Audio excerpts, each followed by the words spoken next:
Қаншама ақша кетті маған біреудің. Қаншамен еріпсі кетті мынау үшін. Сұмдық қой мынау енді. Бұл бейне жазба Целиноград ауданындағы Нұрлы ауылында түсірілген қаскүнемдер.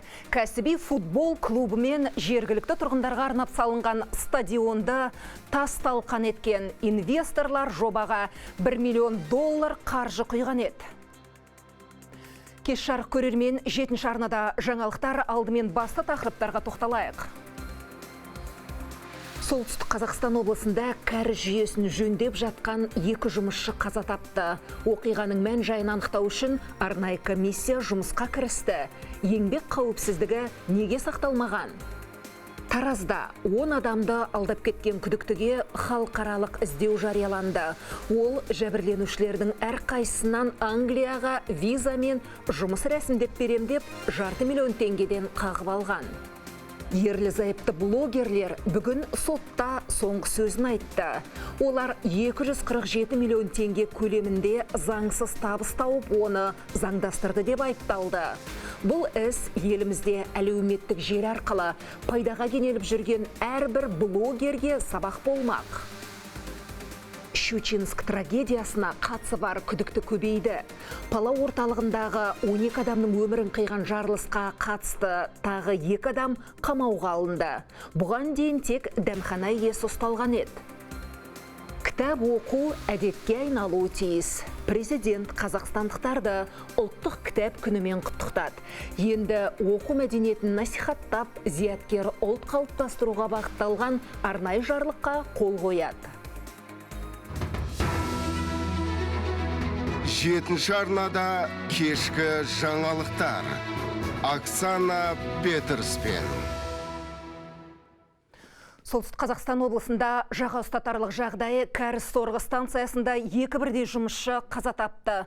Қайғылы оқиға Айыртау ауданның орталығы Саумал көл ауылында болған. Алдын ала болжам бойынша коммуналдық кәсіпорында еңбек етіп жүрген 48 және 50 жастағы адамдар жөндеу жұмыстарын жүргізу үшін кәріз құдығына түскен. Салдарынан метан және күкіртсутегі газынан уланды. Олардың екеуі де жедел жәрдем қызметі келгенше сол жерде жан тапсырды. Қылмыстық іс қозғалып, сотқа дейінгі тергеу жүріп жатыр, ал еңбек инспекциясының мамандары техногендік сипаттағы оқиғаның себеп салдарын анықтау үшін арнайы комиссия құрылған мәлімдеді. Еске салайық, өңірде дәл осындай қайғылы жағдай былтыр Ғабит Мүсірепов ауданында болған еді. Жазатайым оқиғалардың салдарынан слесарь және электрик қаза тапты.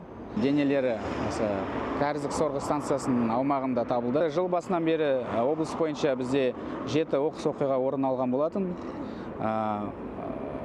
Соңғысы осы адам өліммен әкеліп соқтырған. Астанада блогерлер Жанабыловтарға қатысты сот жалғасып жатыр, жарыссөздер аяқталды.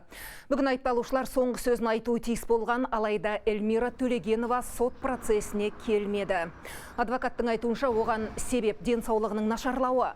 Судья процесті 2 сағатқа шегеріп, денсаулығына қатысты анықтама келуін сұрады, онлайн сотқа қосылуын талап етті. Алайда 2 сағаттан кейін қайтадан жиналған журналистерге сот отырысы ертеңге қалған туралы мәлімдеме жасалды. Жұмыста жоқ, ақша да жоқ. Жамбыл облысының 10 тұрғыны алаяқ әйелге оңбай алданған. Ол Англиядағы жылыжайларда жоғары жалақылы жұмыс уәде еткен. Шетелде жұмыс істеуге келіскендер саңырау құлақ теріп, айына $1 миллион астам жалақы алатынын айтқан. Аса ауылының тұрғындары шетелдегі осыған ұқсас жұмыс туралы әлеуметтік желіден де көрген, оларды жақсы еңбек жағдайымен жоғары жалақы қызықтырған. Сондықтан көп ойланбастан келісім шартқа отырған. Англияға бару үшін көбі несие алып, туыстарынан қарыз сұраған. Бірақ жұмыс беруші әйел жолақысына қажетті барлық ақшаны алған соң жоғалып кеткен. Жәбірленушілер алаяққа $5 миллион астам ақша аударған. Бұл дерек бойынша полиция қылмыстық іс қозғады, әзірге нәтиже жоқ дейді зардап шеккендер. Ол маған кос номер алып береді и не алып береді ғой, приглашение алып береді. Мен соған сендім, 8 ай болды, міне департамент үй, кешке де күндіз де ошақтамын. не жан айқанымда айтып жүрмін, ешкім көмектесетін адам жоқ қой бізге былай қарағанда. Ешкім көмектесіп, қазір туған туысқандарымызға да жексұрын болдық. Алаяқ біз болып тұрық, алаяқтың өзі шын мәнінде қашып жүр. Алаяқтық дерегі бойынша қылмыстық іс қозғалды. Күдікті тұлғаның жеке басы анықталды. Оған қатысты халықаралық іздеу жарияланды. Жедел іздестіру шаралар кешені жүргізілуде. Қазіргі уақытта күдікті тұлғаны ұстауға жан-жақты барлық шаралар атқарылуда. Еліміздің солтүстігінде астық кептіргіш кәсіпорын отқа оранды. Төтенше жағдай Ғабит Мүсірепов ауданының орталығы Новоишимская ауылында болған. Қызыл жалында ауыздықтауға 40-қа жуық адам жұмылдырылды. Көмекке көрші Айыртау және Шалақыннан да құтқарушылар жіберілді. Тіпті өрт сөндіру пойызы тартылды. Әзір тілсіз жаудың нақты неден шыққаны белгісіз. Оқиға орнында арнайы штаб құрылып, мамандар мән-жайды анықтап жатыр. Шығын көлемі де алдағы уақытта анықталады. Бастысы зардап шеккендер жоқ.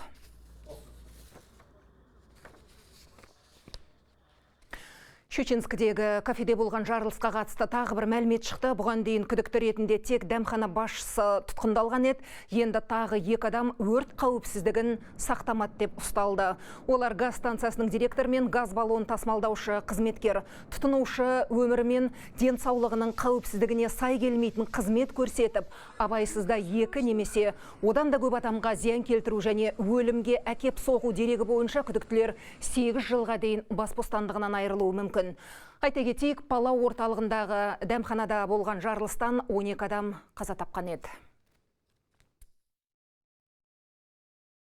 Күдіктілердің әрекеттері қылмыстық кодекстің 306 бабының 3 бөлігі бойынша сараланды.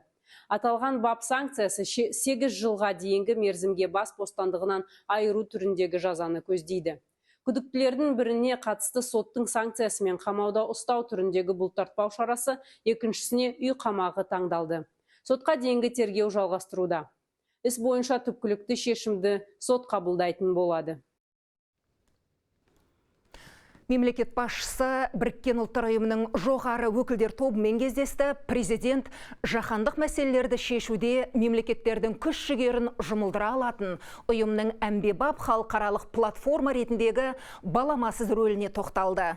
Біріккен ұлттар ұйымының өңірлік экологиялық саммит пен жиынның күн тәртібін әзірлеуге қосқан үлесін жоғары бағалады.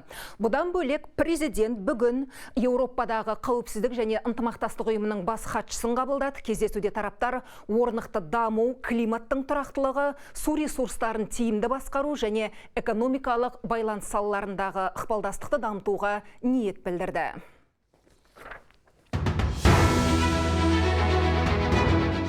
Астаналықтар иммундау мәселесіне бей-жай қарамайды. Бүгін елордада өткен апталықта дәрігерлер мен тұрғындар бетпе-бет кездесті. Келушілерге вакцинаның қауіпсіздігі мен тиімділігі туралы жан-жақты мәлімет берілді. Арнайы ақпараттық кітапшалар таратылды. Тілшіміз толықтырады. Иммундау апталығы барысында педиатрлар мен салауатты өмір салтын насихаттайтын дәрігерлер келушілерге вакцинация жөнінде ғылыми негізделген ақпарат берді. Тұрғындар мамандарға көкейдегі сауалын жолдап, тұшымды жауап алды. Дәрігерлердің айтуынша вакцинация жұқпалы аурулардың алдын алудың ең тиімді жолы. 21 инфекцияға қарсы вакциналар қолданылады. Олар тегін түрде вакцинация жүргізіледі. Барлық поликлиникаларда, яғни алғашқы медициналық көмек көрсететін ұйымдардың барлығында жүргізіледі. Балаларға 18 жасқа дейінгі. Мамандар әсіресе жатыр мойны обырының алдын алуға ерекше назар аударып, адам папиллома вирусына қарсы екпенің маңызын түсіндірді. Айта кетейік, 2024 жылдан бері 11-13 жас аралығындағы қыздарға осы вирусқа қарсы тегін вакцина егілуде. Дәрігерлердің айтуынша, бұл жаңа екпе түрі болғандықтан ата-аналар тарапынан көп сұрақ туындауда заңды. Соңғы кезде әйел адамдардың арасында осы жатыр обыры көптеп кездесіп жатыр. Соған байланысты енді медициналық тұрғыдан бұл алдын алу шарасы, ғылыми тұрғыдан көзқарасым оң. Балаларға болашақта осы нәрсенің алдын алу үшін қажет деп ойлаймын. Сол үшін де мысалы өзіме сұрап жатырмын да, өткенде де сұраған болатын өзімнің қаламынан да. Сосын ол кезде өзіме де сұрағанмын. сіздерге сұрап айтармыз деген енді хабары дәл қазір алдымдан шығып тұр. Уақытылы алу керек, сол кезде ауырмайды. Вакцина деген кезде мен өзім келісім берем ғой. Іс-шараны Астана қаласының әкімдігі мен қоғамдық денсаулық сақтау басқармасы ұйымдастырды. Айталық иммундау апталығы бір мезгілде барлық елде өткізіледі. Мақсат тұрғындардың назарын иммундау мәселелеріне аудару. Инара Барсақбаева, Қайрат Ізбасаров, 7-ші арна. Ел президенті дүниежүзілік денсаулық сақтау ұйымының бас директорымен кездесті. Әңгімелесу барысында Қазақстан мен дүниежүзілік денсаулық сақтау ұйымы арасындағы ынтымақтастықтың қазіргі жай-күйі талқыланды. Ұйым тарапынан еліміздің жаһандық бастамаларына ұдайы қолдау көрсетіп келе жатқан үшін Қасым-Жомарт Тоқаев Тедрос Гебрейесуске ризашылығын білдірді. Өз кезегінде қадірлі мейман президентке өңірлік экологиялық саммитке қатысуға шақырған үшін алғыс айтты. Қасым-Жомарт Тоқаев Қазақстан халқын ұлттық кітап күнімен құттықтады. Бүгінде баспа ісінде ауқымды өзгеріс болып жатыр. Соған қарамастан кітап рухани және адами құндылықтардың қайнар көзі ретінде ешқашан мән маңызын жоғалтпайды. Қазір қоғамның кітап оқу мәдениетіне классикалық көркем шығармаларды немесе заманымыздың өзекті мәселелеріне арналған жарияланымды оқуға қайта бет бұрып жатқаны байқалады. Осы оң үрдіс жастар арасында да кеңінен таралып келеді. Жаппай цифрландыру және жасанды интеллектінің үстемдігі артқан уақытта оқу мәдениеті ұлт сапасының бірден-бір өлшемі ретінде халқымыздың болмысына тән айнымас қасиет болып қала беруге тиіс деп жазды президент Инстаграм парақшасында. Мемлекет басшысы алдағы 2 апта ішінде оқу мәдениетін кеңінен насихаттау, зияткер ұлт қалыптастыру туралы арнаулы жарлыққа қол қояды.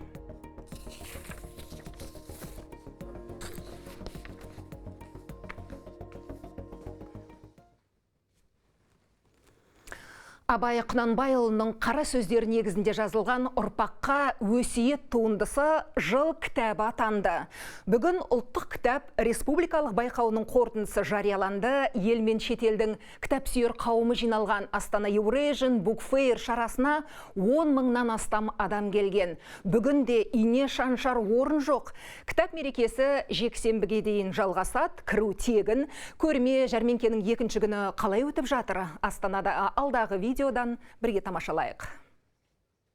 Қолға арналған үздік кітап номинациясы бойынша жеңімпаздар бірінші орын иегерлерін шын жүректен құттықтаймыз.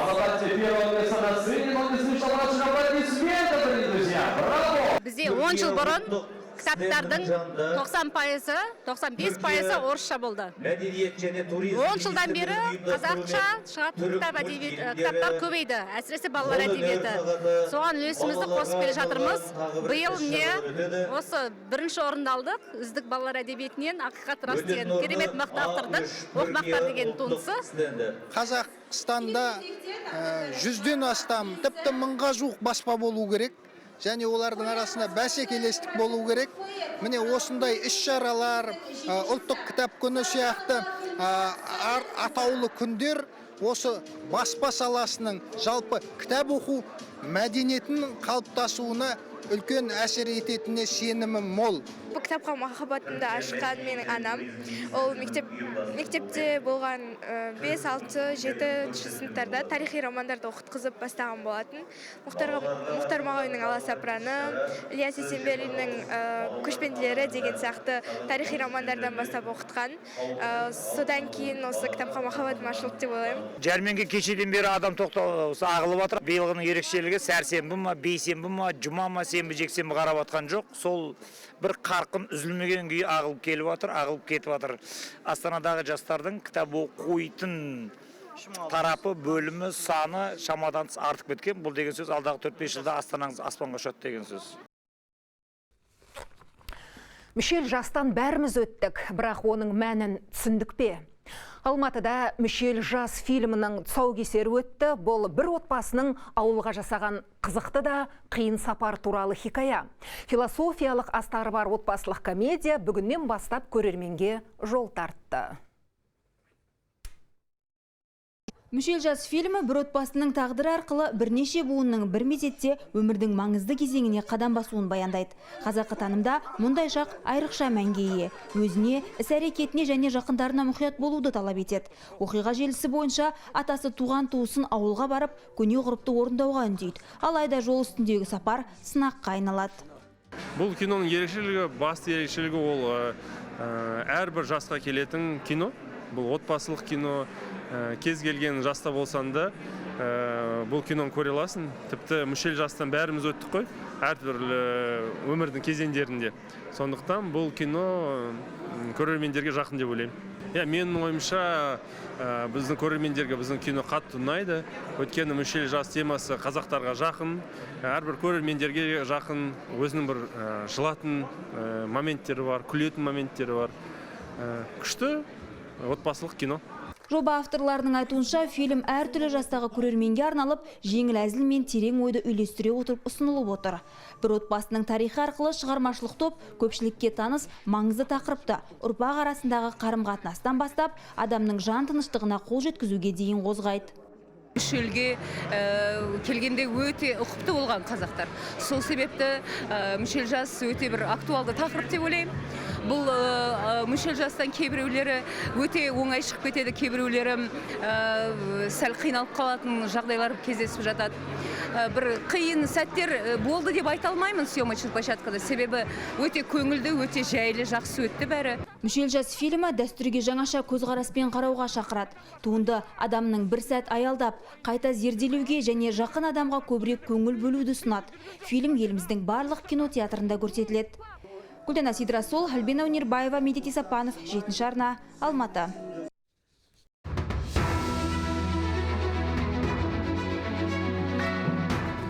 Мақсұт Нәрікбаев атындағы университетте студенттерге арналған ауқымды еңбек жәрмеңкесі өтті. Студенттер түрлі саладағы жетекші компания өкілдерімен тікелей байланыс орнатты. Олардың жұмысқа қабылдау талаптарымен танысты. Сонымен қатар қатысушылар өздерін қызықтырған бағыттар бойынша сұрақ қойып, мансаптарына қатысты маңызды ақпарат алды.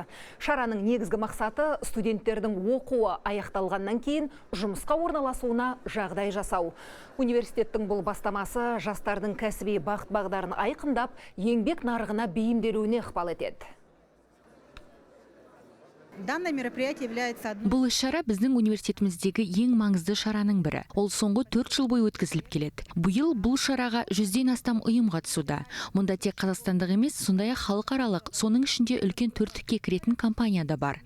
Біздің басты мақсатымыз еңбек нарығында сұранысқа ие мамандарды даярлау. Мен үшін өте маңызды, өйткені бір жылдан кейін мен практикаға түсетін боламын. Сол себепті қазіргі кезде бүкіл ақпаратты біліп алып, үлкен компанияларға қалай түсуді білістіріп, біліп, бәрін реттеп алу үшін, бүкіл ақпаратты білу үшін өте маңызды. Алматы шаһары бір сәтке шахмат алаңына айналды. ТМД елдері құрамындағы барлық парламентаралық ассамблеясының мүшелері өз шеберліктерін сынға салды. Бұл ел парламентінің 30 жылдығына арналған алғашқы дода. Мақсаты сайысты республикалық деңгейден халықаралық дәрежеге көтеру.